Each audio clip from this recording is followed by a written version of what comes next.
প্রতিবন্ধী মানুষ হিসাবে এই দাবিটুকু আপনাদের কাছে আমি করলাম। আর কিছু নাই, উপযুক্ত যথাযথ বিহিত আপনারা আমার করে দেবে।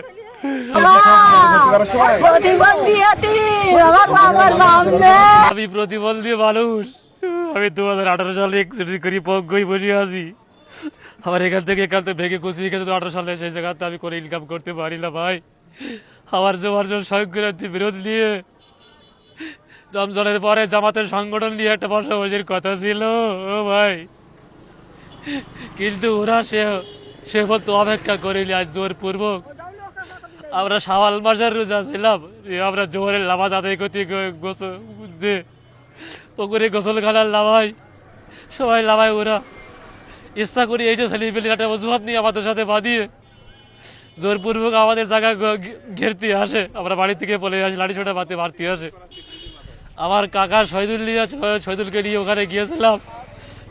যাওয়ার পরে আমার কাকা শহীদুল যখন ওখানে পৌঁছার, কাকা বলে তোরা কি শুরু করতেছিস, তোদের একটা বসাবসির কথা ছিল উত্তর জামাতের সংগঠন নিয়ে, তোরা সে মতো অপেক্ষা কর, 2 দিন পরে বসবে।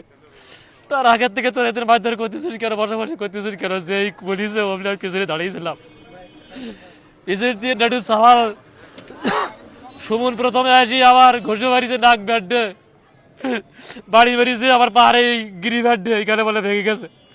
নাটুর বড় ছেলে এসে আমার এইবার ভেঙে দিছে। তারপর নাটু কটি এসে আমার মাথা বাড়ি মারার চেষ্টা করেছে, সেটা আমার কাকা ঠেকাইছে, গায়ে লেগেছে, আবার 2 ঝাপচে মেরি ফাটাই ফেলেছে, আমার বেহুতে মারা মেরেছে। জি, আমার নাম আব্দুল্লাহ তাওহিদ, আমার নাম তাওহিদ ঢাক নাম, গ্রাম উত্তর চাপড়া। এর আগে বহুতবার আমার নির্যাতন করিয়েছে ওরা, আমি কোনো বিচার পাইনি। আমার পিতার বলে আসাদুল হক।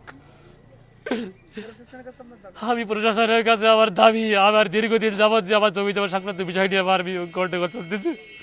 এর আগে কয়েকবার সেনাবাহিনী এখানে প্রশাসনের কাছে আমি গেছি, কোনো বিচার আমি পাইনি। আমি দেশে আমি প্রশাসনের কাছে এই বিচার চাই, আপনারা ন্যায্য বিচার, উপযুক্ত বিচার আবার করে দেবেন, এই আমার দাবি। আর কিছু আপনাদের কাছে আমার দাবি, প্রতিবন্ধী মানুষ হিসাবে এই দাবিটুকু আপনাদের কাছে আমি করলাম। আর কিছু নাই, উপযুক্ত যথাযথ বিহিত আপনারা আমার করে দেবে।